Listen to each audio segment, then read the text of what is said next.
These films deal with characters on the cusp of something, struggling through that netherworld between childhood and adulthood. And the best of them capture the authentic feeling of growing up, and that has universal appeal.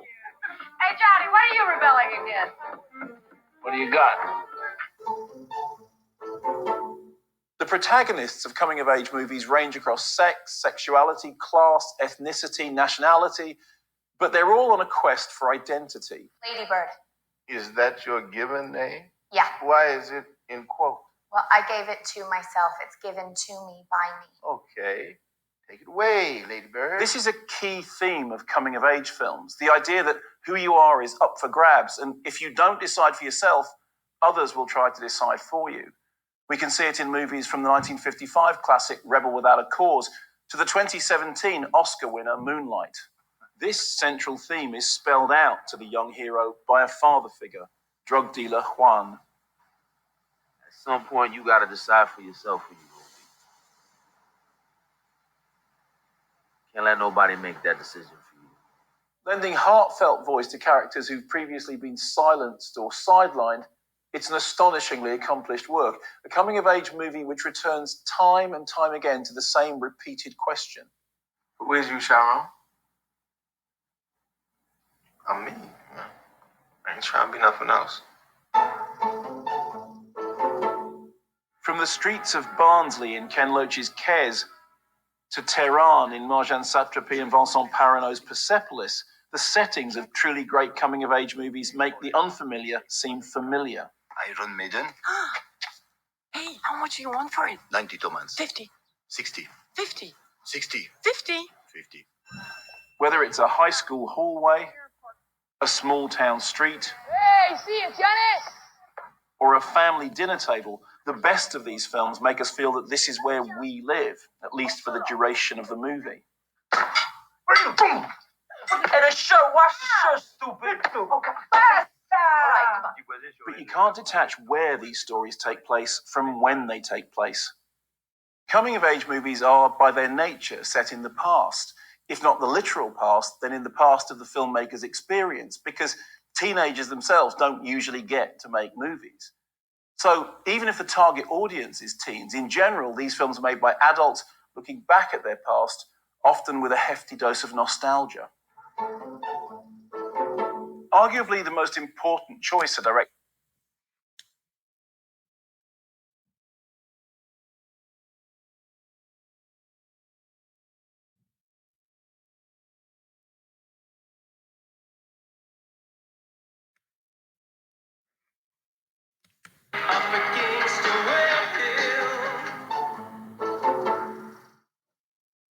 You should just go to City College. You know, with your work ethic, just go to City College and then to jail and then back to City College, and then maybe you'd learn to pull yourself up and not expect everybody to do everything. For every child or stunted adolescent at the center of the coming-of-age movie, there's a grown-up who helps define them either by inspiring or understanding them, or giving them something to revolt against. Sometimes parents embody a wider cultural conflict.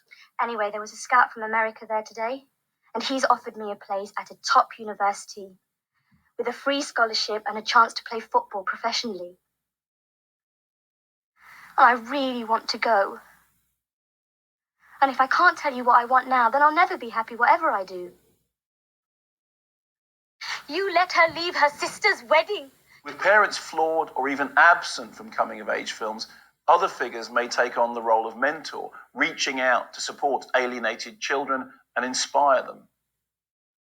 In Persepolis, the story of a rebellious teenager growing up against the backdrop of the Iranian Revolution, this figure is our heroine's grandmother.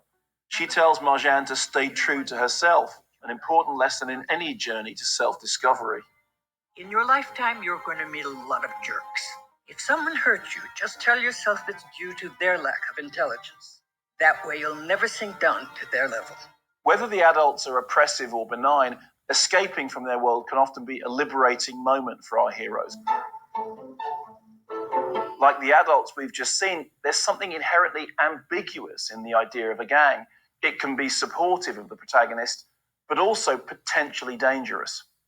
Celine Sciamma's Girlhood is one of my favourite movies of recent years and tells the story of teenage life in the housing projects of Paris.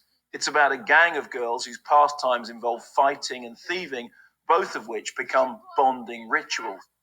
The closeness of the girls is captured in a key moment in which the gang dance in stolen dresses. In this scene, Rihanna's Diamonds is allowed to play out uninterrupted as the group of girls dance and sing along. It's a bonding moment which approaches transcendence. But one emotion can dominate adolescence, the most bittersweet rite of passage of all. Taking a lead from Romeo and Juliet, the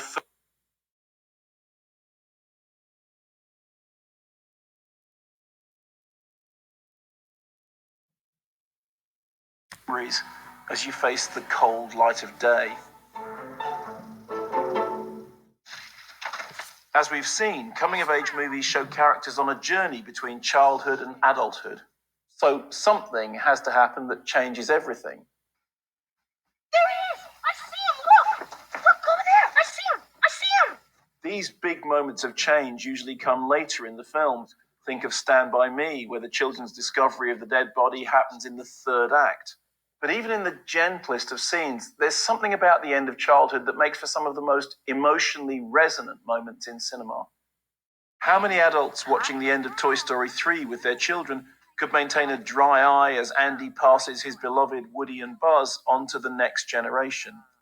I have some toys here. Ooh, you hear that, Mom? It's a remarkably moving scene because we've all been through the moment when we quite literally put away childish things.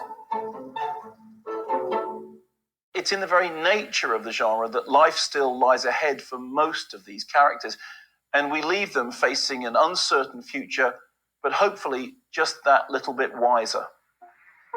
It's no coincidence that so many coming-of-age films, from The 400 Blows to This Is England to Moonlight, end in the same way, with their hero staring out towards a distant horizon, then turning to look at the camera to connect with us.